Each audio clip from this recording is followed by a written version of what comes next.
Hi, I'm Chun Kim, and today I want to talk about some Japanese culture, especially about the fashion. As you can see in these pictures, there are very unique styles in Japan, like Uriara style, Gothic style, and Lolita style. And as you can see, they are quite different from the traditional Japanese styles. And that is what I want to talk about today, how the global culture influences to the Japanese culture. And let's start the presentation. The title is Fashions of Cultures in Japan. From the photos we just saw, it's clear that Japanese subculture fashion was heavily influenced by other cultures. But which cultures exactly, and how did Japan reinterpret those influences into something entirely their own? So today's presentation begins with the period right after the World War II, when Japan first started adopting Western clothing. Then we will move through the 1990s recession era and take a look at how Harajuku and Shibuya each developed visions of cultures rooted in Western styles. And to understand the origins of these subcultures, we first need to look at when Japan began observing outside cultural influences. We go back to the period immediately after World War II. At the time, Japan was devastated, and the image of wealthy, modern America naturally inspired admiration among Japanese people. With American soldiers stationed throughout Japan, American culture, fashion included, became easily accessible. So for Japanese youth of the time, Western fashion, especially American fashion, symbolized modernity and aspiration. One clear example is the emergence of Miyuki-zoku in the 1960s. These young people gathered on Miyuki Street in Ginza, dressed head to toe in Ivy League style, button-down shirts, chinos, ruffles, and canvas or light bags. This was one of Japan's earliest attempts to import American street styles directly into everyday fashion. In the late 1970s and early 80s, the Takenoko-zoku appeared. They wore flamboyant outfits and danced in the streets. Their fashion was influenced by American 1950s rock and roll and later disco culture. An important factor in their rise was the pedestrian paradise, a system in which major Tokyo streets, Ginza, Shinjuku, Harajuku, were closed to cars on Sundays and holidays. These car-free streets functions as massive outdoor stages for the Takenoko-zoku, whose identity centers not only on style but also on group dance performances.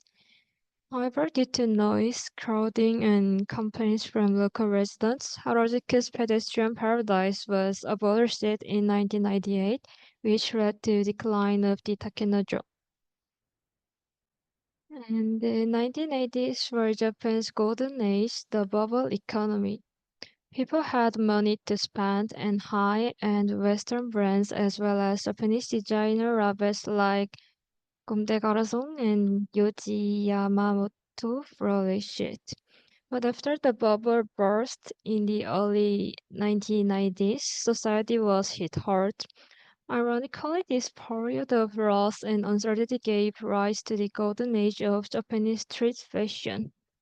With less money to spend, young people turned to vintage clothing, DIY modifications, and mix and match experimentation.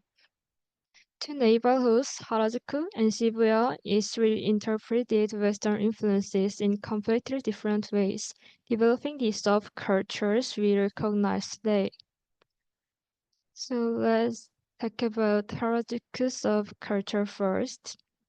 Harajuku fashion can be summed up as escapist and imaginative. One of its most iconic styles is Lolita fashion. Lolita is ornate and princess-like, drawing direct inspiration from 18th century European Rococo and 19th century Victorian dress. The carved lines and bright colors of Rococo, plus the corsets, lace, and voluminous skirts of the Victorian era. But in Japan, Lolita fashion is not merely historical imitation. It expresses the idea of refusing to grow up, a form of cute, youthful escape from the pressures of modern society.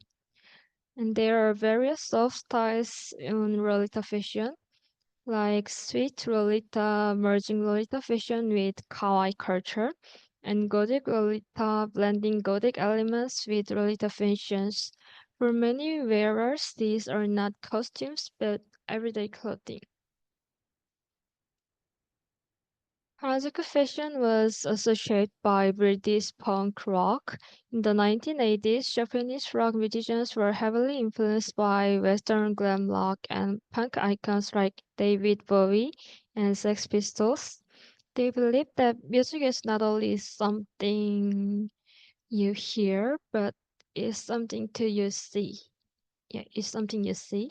This led to creation of the Visual Kei movement characterized by elaborate makeup, dramatic hairstyles, and fashion inspired by punk designers like Vivienne Westernwood. However, unlike the Western musicians who use makeup as a rebellion or shock value, Japanese artists transform these aesthetics into something closer to manga characters or supernatural beings, creating an entirely new cultural expression.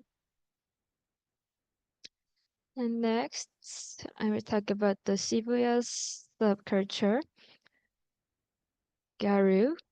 Gyaru originated from Japanese admiration for the carefree California lifestyle portrayed in American TV shows like Beverly Hills and Baywatch, and MTV pop stars such as Madonna and Janet Jackson. To Japanese teens, American girls seem to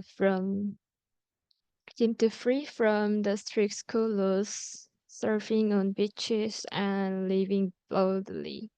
So the result was deeply tanned skins, bleached blonde hair, and short skirt and colored contact eyelashes. In the mid-90s, J-pop icon named Nami Amuro popularized this look, skyrocketing Gyaru culture's influence. As time passed, the style became increasingly exaggerated. One of the examples is Genguro, extremely dark tanning with the white makeup accents, and Yamamba, an even more extreme variant with neon hair and bold white eye makeup named after a mountain witch in Japanese folklore. So why such exaggeration is needed is because traditional Japanese beauty idealized pale skin and black hair, but Garu did the exact opposite, sending a loud message: I refuse to be obedient traditional women society expects. So the style became a symbol of group identity and separation from others. In Garo culture, the more shocking the appearance, the more socially powerful it was within the group.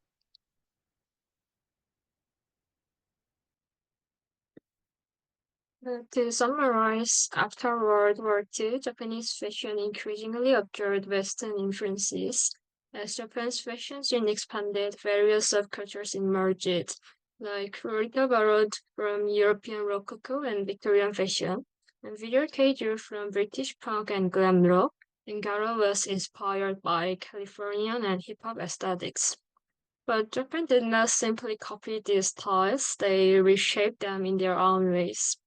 This unique reinterpretation is precisely why Japanese fashion holds such a strong global presence today. And many of the styles shown today, Lolita, Gyaru, and others, can still be seen in neighbors like Harajuku. So if you ever find yourself in the queue, it's definitely worth visiting.